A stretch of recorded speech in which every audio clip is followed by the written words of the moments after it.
Bus ద్వారా మహిళలు 6,680 కోట్లు ఆదా. నేడు MGBS లో మహాలక్ష్మి సంబరాలు పాల్గొన్న మంత్రులు.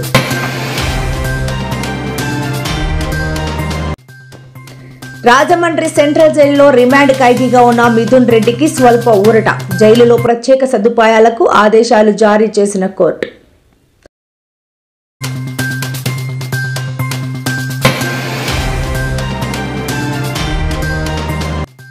తెలంగాణలో 3 రోజులు భారీ వర్షాలు. 6 జిల్లాలకు ఆరెంజ్ అలర్ట్ జారీ చేసిన IMD.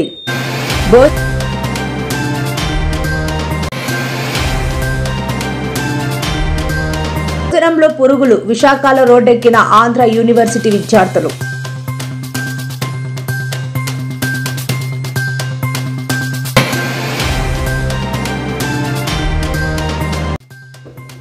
నేడు విజయవాడలో ఇన్వోస్టోపియా గ్లోబల్ సమ్మిట్ ముఖ్య అతిథులుగా పాల్గొన్న చంద్రబాబు నాయుడు, మంత్రి నారా లోకేష్.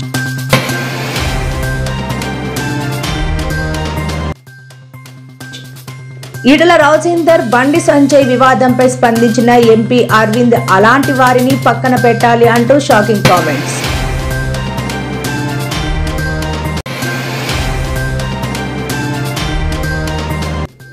కూటమి ప్రభుత్వంపై వైఎస్ షర్మిల ఫైర్. మహాశక్తి పథకం మంత్రి అచ్చెన్నాయుడు చేసిన వ్యాఖ్యలపై మండిపాటు.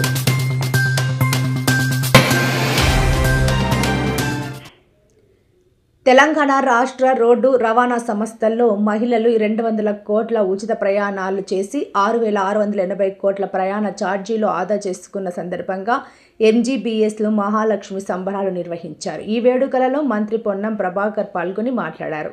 200 కోట్ల మహిళా ఉచిత ప్రయాణం పూర్తి అయిన సందర్భంగా శుభాకాంక్షలు చెప్పారు. తెలంగాణ ప్రభుత్వ పక్షాన డిసెంబర్ 9, 2023 ముఖ్యమంత్రి ఉప ముఖ్యమంత్రి చేతుల మీదుగా శాసనసభ వేదిక మహాలక్ష్మి పథకం ప్రారంభించుకున్నామని గుర్తు చేశారు. ఈ పథకం విజయవంతం కావడానికి కృషి చేసిన RTC డ్రైవర్, కండక్టర్లకు అభినందనలు తెలిపారు.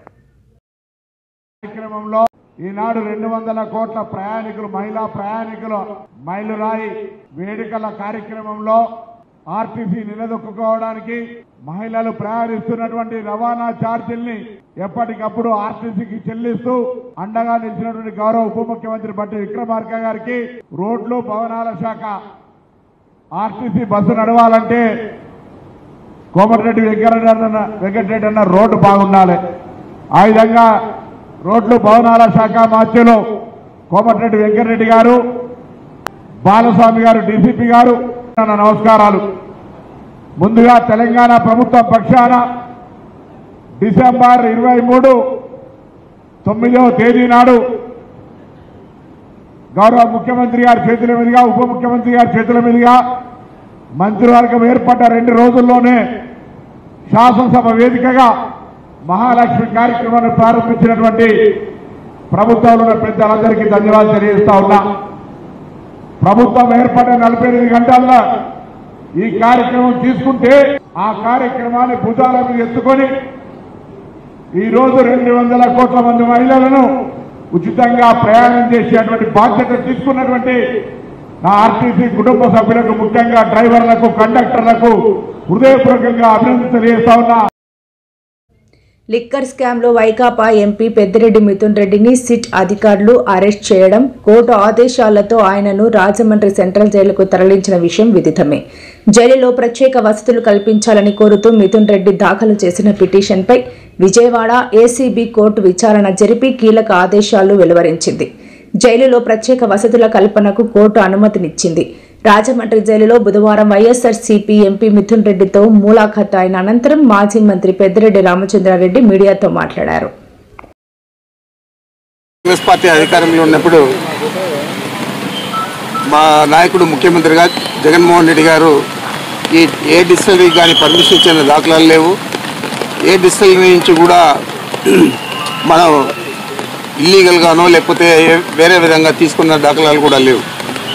అన్నీ కూడా పర్మిషన్లు అన్నీ కూడా చంద్రబాబు నాయుడు ఇచ్చారు డిస్టిలరీస్కు.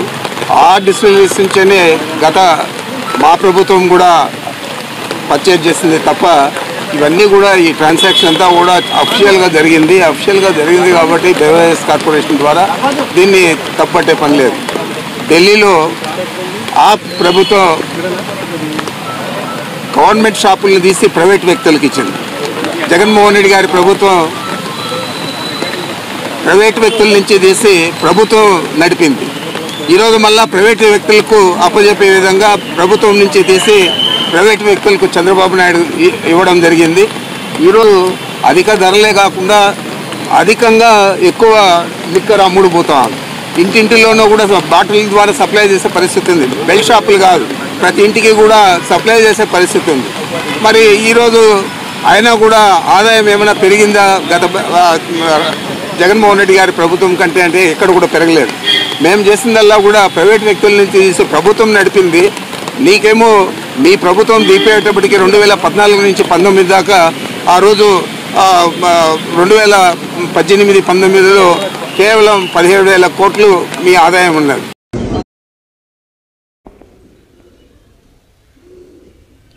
విజయవాడలో ఇన్వోస్టోపియా గ్లోబల్ సమ్మిట్ కొనసాగుతోంది. నోవోటెల్ హోటల్లో జరుగుతున్న ఈ సదస్సు ఆంధ్రప్రదేశ్లో పెట్టుబడులను ప్రోత్సహించడం, ముఖ్యంగా యుఏఈ నుంచి పెట్టుబడులను ఆకర్షించడం లక్ష్యంగా నిర్వహిస్తున్నారు.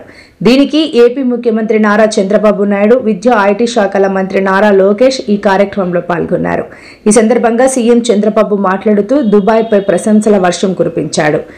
ఏడారి నుంచి స్వర్గాన్ని సృష్టించిన దేశం దుబాయ్ అని కొనియాడారు. Minister, from your perspective, what inspired your journey into digital governance and technology policy?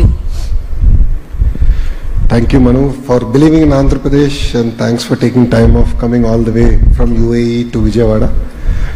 We promise next time we'll have a direct flight connecting UAE and Vijayawada for sure.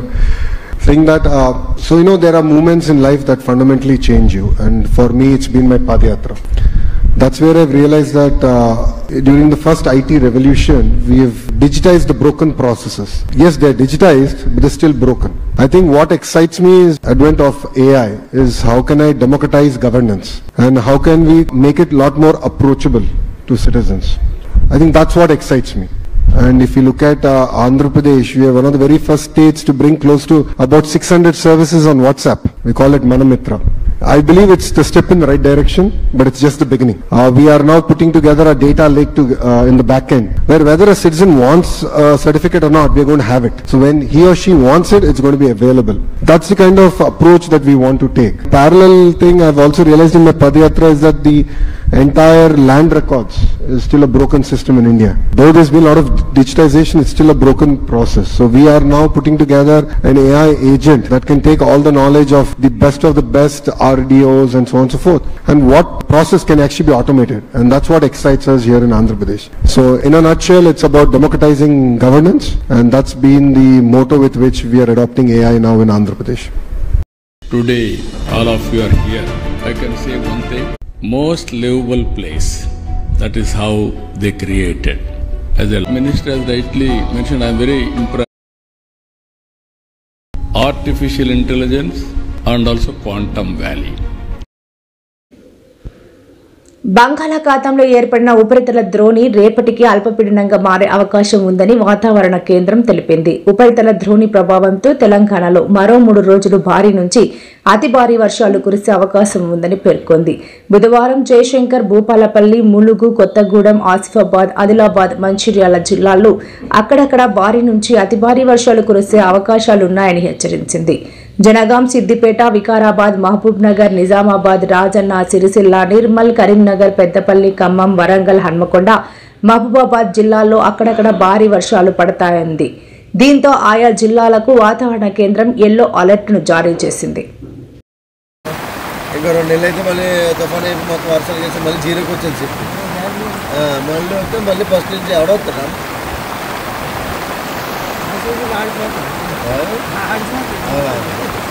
వాళ్ళు ఎవడ తిరుగుతుంది ఎవడొచ్చినాడు చేసుకుంటుంది అది ఏం చదువుకున్నాం స్టప్ హోల్డింగ్ అడుగుతారు step holding అడుగుతారు మంచి మీరు స్టప్ హోల్డింగ్ కడతారు కదా ఇంటికి కొత్త ఇంటికి ఇంటికి కడతారు స్టప్ హోల్డింగ్ కట్టేసి బాగా పే చేసుకుంటారు దానికే 10-15 లక్షలు అవుతుంది 10 రోజులకి 15 రోజులకి 15 రోజులు. నేను doctor doctor K Nagaratna, head meteorological centre, Hyderabad. ప్రస్తుత వాతావరణ పరిస్థితులు చూసుకున్నట్లయితే ఉపరితల ఆవర్తనం ఒకటి కోస్టల్ ఆంధ్రప్రదేశ్ తీరాల వెంబడిగా ప్రస్తుతానికి కొనసాగుతుంది. అయితే ఇంకొక ఈస్ట్ వెస్ట్ ట్రఫ్ ఒకటి నార్త్ సెంట్రల్ కర్ణాటక నుండి కోస్టల్ ఆంధ్రప్రదేశ్ వరకు కేంద్రీకృతం అయ్యింది. అయితే వీటి యొక్క ప్రభావం వల్ల తెలంగాణ రాష్ట్రంలో రానున్న 2-3 రోజుల వరకు కూడా అతి భారీ వర్షాలు, భారీ వర్షాలు కురిసే అవకాశాలు కనిపిస్తున్నాయి. అట్లాగే ఈ రోజు చూసుకున్నట్లయితే తెలంగాణకు రెడ్ వార్నింగ్స్ జారీ చేయడం జరిగింది. రేపు ఆరెంజ్ వార్నింగ్స్, ఆ తర్వాత 2-3 రోజుల వరకు కూడా తేలికపాటి నుంచి మోస్తారు వర్షాలు, 1-2 చోట్ల భారీ వర్ష సూచనలు ఎల్లో వార్నింగ్స్ జారీ చేశారు. అట్లాగే రానున్న 4-5 రోజుల వరకు కూడా థండర్స్టార్మ్ యాక్టివిటీ, లైట్నింగ్, ఒక్కొక్కప్పుడు 30 నుంచి 40 కిలోమీటర్ల ప్రతి గంటకు కూడా గాలి వీచే అవకాశాలు కనిపిస్తున్నాయి. ఈ రోజు చూసుకున్నట్లయితే రెడ్ వార్నింగ్స్ ఉత్తర జిల్లాలైనటువంటి నిర్మల్, కొమరంభీం, ఆసిఫాబాద్, మంచిర్యాల్, అట్లాగే పెద్దపల్లి ప్రాంతాలకు జారీ చేయగా ఆరెంజ్ వార్నింగ్స్ భారీ నుంచి అతి భారీ వర్షాలు, తేలికపాటి నుంచి మోస్తారు వర్షాలతో పాటుగా ఆదిలాబాద్, నిజామాబాద్, జగిత్యాల్, జయశంకర్ భూపాల్పల్లి, మూలుగు, భద్రాద్రి కొత్తగూడెంలో కురిసే అవకాశాలు ఎక్కువగా కనిపిస్తున్నాయి.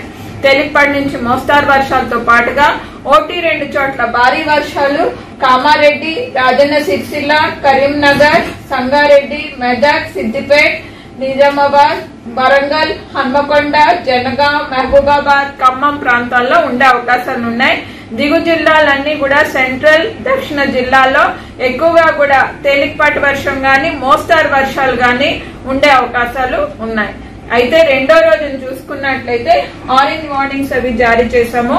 సో వీటికి చూసుకున్నట్లయితే ఎక్కువగా కూడా తూర్పు జిల్లాలు, అట్లాగే ఉత్తర జిల్లాలైనటువంటి ఆదిలాబాద్, కొమరంభీం, మంచిర్యాల్, జయశంకర్ భూపాల్పల్లి, మూలుగు, భద్రాద్రి ప్రాంతాలకు తేలికపాటి నుంచి మోస్తారు వర్షాలతో పాటుగా భారీ, అతి భారీ వర్షాలు కురిసే అవకాశాలు ఉన్నాయి.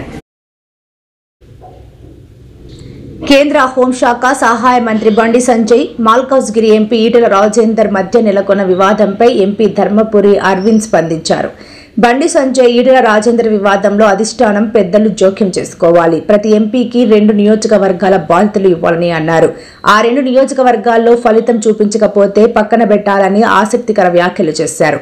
విభేదాలు అనేవి అన్ని పార్టీల్లో ఉంటాయని అన్నారు. కాంగ్రెస్ లో కొండా సురేఖ దంపతులు, కోమటిరెడ్డి రాజగోపాల్ రెడ్డి వ్యవహారం, బీఆర్ఎస్ లో కేటీఆర్, కవిత మధ్య వివాదాలు లేవా అని ప్రశ్నించారు. ఇప్పుడున్న అధ్యక్షులు రామచంద్రరావు గారు, ఇంతకుముందు ఉన్న ఇమీడియట్ ఈ మధ్యనే రిప్లేస్ అయిన కిషన్ రెడ్డి గారు, వాళ్ళు చూసుకొని మాట్లాడుకోవాలా. దూరం పోనీయద్దు, దూరం పోనీయద్దు. అవసరం ఉంటే ఇన్ఛార్జ్ జనరల్ సెక్రటరీ చూసుకోవాలా. అది వాళ్ళు part and parcel of any political party. ఏమి ఫస్ట్ టైం కాదు, లాస్ట్ టైం కాదు, ఇవన్నీ వస్తూనే ఉంటాయి. అవసరం పడితే అంత దూరం ఎందుకు పోయింది అనుకుంటే ఎంక్వైరీ కమిషన్ వేసుకోవాలా. Central party neutral enquiry commission వేసుకోవాలా. ఇవన్నీ జరిగే విషయాలు కదా, అన్ని పార్టీలలో జరిగే విషయాలు. రాజాసింగ్ మళ్ళీ పార్టీలోకి వస్తున్నారు, రావాలి అనేటువంటి ఒక చర్చ జరుగుతుంది. రాజాబాయ్ ఎక్కడున్నా we respect him. Is an ideological man. More than a politician, is an ideological man. Rajabhai suspend అయినా రిజైన్ చేసిండా? సరే, రాజాబాయ్ పేరు పక్కకు పెడదాము. ఎవరన్నా రిజైన్ చేసిండు అంతే కదా, సస్పెండ్ కాలే కదా. ఆయనకి కారణాలు ఏమున్నా ఆయన రిజైన్ చేసిండు. రేపు మిస్డ్ కాల్ ఇస్తాడు. మాకు మిస్డ్ కాల్ ఉంటుంది కదా మెంబర్షిప్, ఇస్తే ఏమవుతుంది అడుగుతున్నాను. My question. ఆనాడు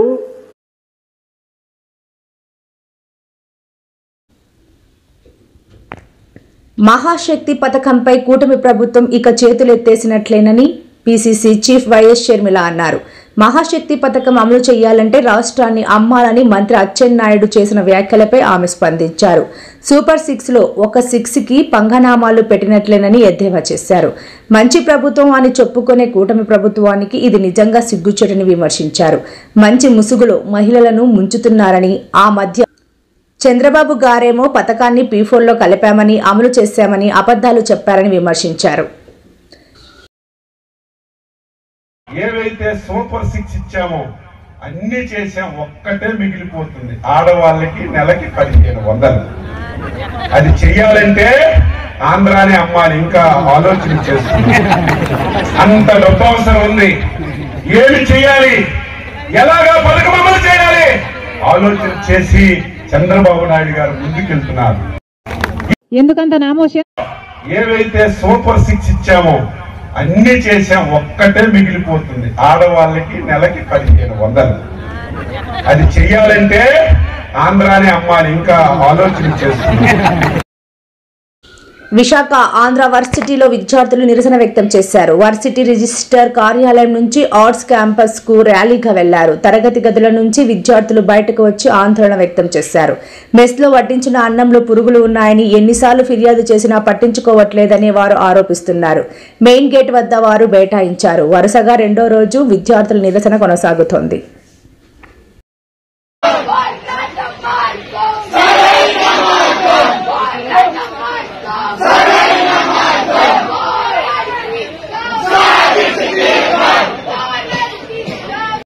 సెక్యూరిటీ గార్డ్స్ కదా, మీకు ఉంది కదా ఒక రెస్పాన్సిబిలిటీ ఉంది కదా మీకు. ఇంకా ఇలా జరుగుతుంది అండ్ ఇలా జరుగుతుంది మెస్లో, అదే ఇలా జరుగుతుందని చెప్పి తీసి పెట్టండి. అక్కడ ఆందోళన కొనసాగిస్తున్నారు. ఖచ్చితంగా నిర్దిష్టమైన బాగుండట్లేదు. ఆహారం కొద్ది రోజులుగా ఎటువంటి సమస్యలు ఆంధ్ర యూనివర్సిటీలో 5 హాస్టల్స్ లో అయితే వైఫై లేదు. ఇప్పుడు డిజిటల్ ఎడ్యుకేషన్ అంతా అన్ని చోట్ల ఉంది. అలాగే హాస్టల్స్ లోనే వైఫై లేకపోతే ఎలా చదువుకుంటారని మేము అడుగుతా ఉన్నాము. రైట్. ఓవరాల్ గా విద్యార్థులు తమ ఆందోళన చేస్తున్నారు. గడిచిన ఏడాది కాలంలో ఇది 3వసారి విద్యార్థులు ఆహారం కానీ లేకపోతే ఇతర సౌకర్యాల విషయంలో ఆందోళనకు దిగడం. ప్రస్తుతం Andhra university vice chancellor chamber దగ్గర తమ సమస్యలు పరిష్కారం చేస్తామని ఇదివరకు చెప్పారు. ఎటువంటి సమస్య పరిష్కారం కాలేదు. ఇప్పుడు చెప్పారు ఆ సమస్య పరిష్కారం అవుతుందో అవదో కూడా తెలియదు. 2 వీక్స్ లో సమస్య పరిష్కారం చేస్తామని చెప్పేసి వాళ్ళు హామీ ఇస్తున్నారు. హామీలాగే ఉన్నా కానీ ఎటువంటి పరిష్కారం అనేది ఎక్కడ లేవు. వీళ్ళు ఇకపైన చూడాలి. 2 వీక్స్ లో వీళ్ళు చేస్తామని చెప్పారు. కానీ తక్షణమే ఒక 5-6 మాకు ఉన్నాయి డిమాండ్స్, తక్షణ పరిష్కారం. కాబట్టి డిమాండ్స్ అనే పరిష్కారం అయ్యేంత వరకు మేము ఎక్కడ నుంచి కదిలేదని చెప్పేసి తెలియజేస్తాం. ప్రశ్నిస్తే పగబట్టినట్టుగా అన్ని వర్గాలపై ఆంక్షలు విధించడం కాంగ్రెస్ ప్రభుత్వానికి నిత్యకృత్యంగా మారిందని మాజీ మంత్రి హరీష్ రావు అన్నారు. మొన్న యూనివర్సిటీల్లో ఆందోళనలు నిషేధిస్తూ మెమో ఇచ్చారు. నేడు లైబ్రరీలో విద్యార్థులపై ఆంక్షలు విధిస్తున్నారని విమర్శించారు.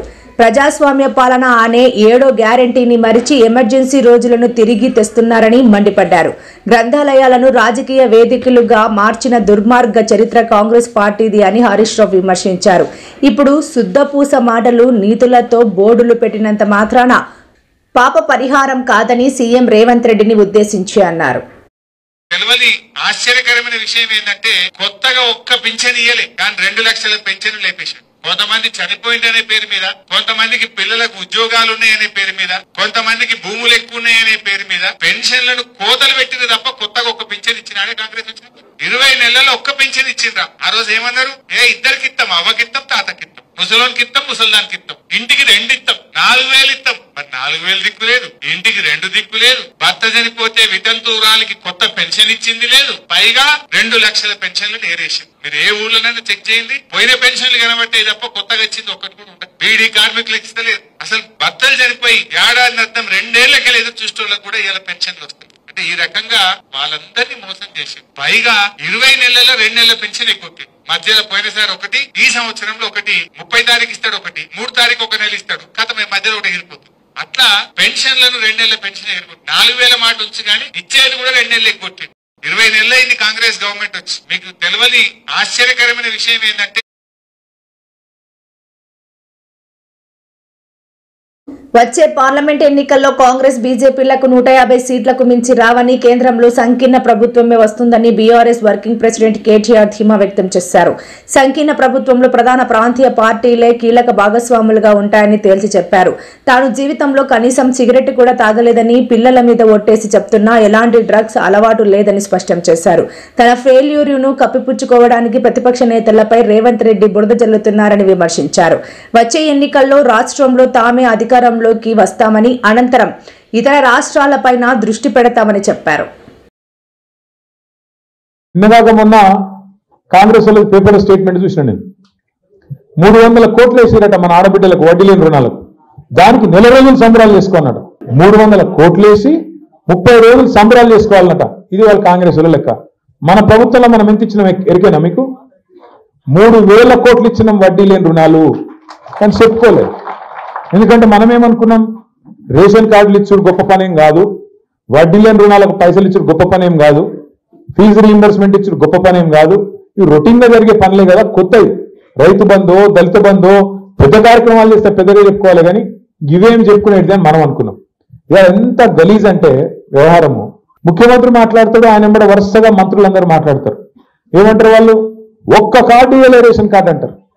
ఇక ఇక్కడనే ఉన్నారు జగదీశ్వర్ రెడ్డి గారు, అక్కడ ఉన్నారు, నేనున్నా, మేమందరం మంత్రులుగా అందరం 6.5 లక్షల కార్డులు, ఒకటి కాదు 2 కాదు 6.5 లక్షల కార్డులు మన ప్రభుత్వం ఇచ్చుకున్నాం. పిల్లలకి ఎంత బాకీ ఉన్నాడు మరి? 5 లక్షల భరోసా కార్డు ఇస్తా అన్నాడు. నేను మళ్ళా చెప్తున్నా మీకు అనిల్ గారు, మీ అదేవిధంగా మీ మండల పార్టీ అధ్యక్షులందరికీ, పోలీసు నిగురుడికి అధికారులు కాంగ్రెస్ పార్టీ కార్యకర్తల్లాగా పనిచేస్తున్నారనే మీ ఆవేదనకు అర్థం ఉంది. నిజంగా కూడా అట్లే జరుగుతూ ఉంది. చాలా విచిత్రంగా ఉంది. నిన్నగాక మొన్న నేను చూసిన బాల్కొండలో పోలీస్ స్టేషన్లో కాంగ్రెస్ పార్టీలో ప్రెస్ మీటింగ్ పెట్టించారు. ఏం చేయాలి మనం? పోలీస్ స్టేషన్ లోపల కాంగ్రెస్ వాడు ప్రెస్ మీట్ పెట్టిండు. నేను డీజీపీ గారికి చెప్పిన, సపరేక వాళ్ళకి ఆయనతో యూనిఫామ్ ఇచ్చి వాళ్ళని నడుపుకోమని రాదు, ఎందుకు మీ పోలీసు వాళ్ళని నేను చెప్పిన. నిజం కాదా? గంత ఇజ్జత్ తక్కువ వ్యవహారం నడుస్తూ ఉంది ఇలా రాష్ట్రంలో. ఎవరు ఏమనుకున్నా ఇది వాస్తవం. మల్కాజ్గిరిలో ఇంకా ఘోరం. ఇద్దరు గుండగాళ్ళు వచ్చి రోడ్డు మీద గంట సేపు ట్రాఫిక్ జామ్ చేస్తే ట్రాఫిక్ పోలీసు వాడు ఏం చేస్తుండు, వాడు లోకల్ సిఐ ఏం చేస్తుండు, ఆ లోకల్ సిఐని ఆ గుండగాడు బానెట్ మీద నీ కూర్చొని ఇక్కడ రా, వాన్ సంగతి చూడు వీని సంగతి చూడంటే ఈ రాష్ట్రం ఎవరు నడుపుతున్నారు? కొంతమంది గూండాలు కాంగ్రెస్ కార్యకర్తలు నడుపుతా ఉన్నారా? ఇంత హీనంగా ప్రవర్తిస్తారా? అందుకే వీళ్ళందరికీ ఒక్కటే మందు, సర్వరోగ నివారణ ఏంటిది? జిందా తిలిస్మాత్. గట్లనే మీరు రేపు లోకల్ బాడీ ఎన్నికల్లో గులాబీ జెండా ఎగిరేస్తే వీళ్ళందరూ లైన్ కట్టి ఆనంద్ ఇంటికాడ మీ ఇంటికాడ నిలబడకపోతే నన్ను పట్టుకోండి. మీరు గట్టిగా తలుసుకొని జెడ్పీటీసీలు ఎంపీటీసీలు కొట్టండి. 100% నేను చెప్తున్నా. అరే రాష్ట్రంలో గాలి మళ్ళీందిరాబాయ్, సపరేట్గా మనం కూడా తోవ పట్టవలసిందే. కేసీఆర్ గారు మళ్ళీ తిరిగి అయితేనే ఉన్నాడు ముఖ్యమంత్రి. సపరేట్గా మనం కూడా మంచిగా మెసలకుండా ఉంటే మంచిది. అధికం చేస్తే కాంగ్రెస్ వాళ్ళ పేరు చెప్పి కాంగ్రెస్ వాళ్ళ మాటలని మనం కూడా సంకనాకి పోతాం రా అని వాళ్ళు కూడా అర్థం చేసుకుంటారు, మీ తోవకు వస్తారు. ఎక్కడికక్కడ మీరిగిన మీ సమస్యలు తశ్వ చేసుకుంటే కూడా అధైర్యపడవద్దని చెప్పి విజ్ఞప్తి చేసుకుంటూ ఈరోజు పార్టీలోకి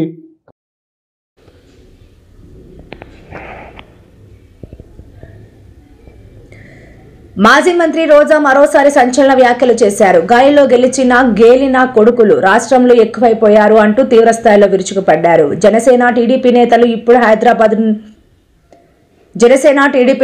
ఇప్పుడు హైదరాబాద్ పారిపోతున్నారని, అదే వైసీపీ అధికారంలోకి వస్తే హైదరాబాద్ కాదు అమెరికా పారిపోతారని అన్నారు.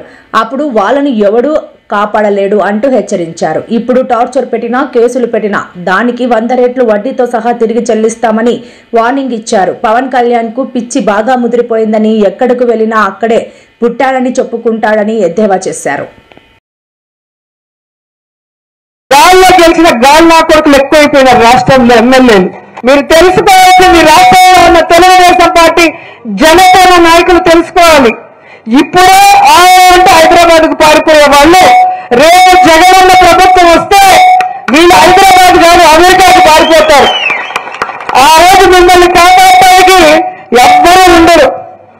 వీళ్ళని నమ్మకం ఈ రోజు కనుక వైఎస్ఆర్ కాంగ్రెస్ పార్టీ వాళ్ళని మీరు టార్చర్ పెట్టినా కేసులు పెట్టించినా కొట్టినా దానికి 100 రెట్లు మీకు వడ్డీతో కూడా తిరిగి ఇచ్చేస్తామని కూడా ఈ సందర్భంగా తెలియజేసుకుంటాం.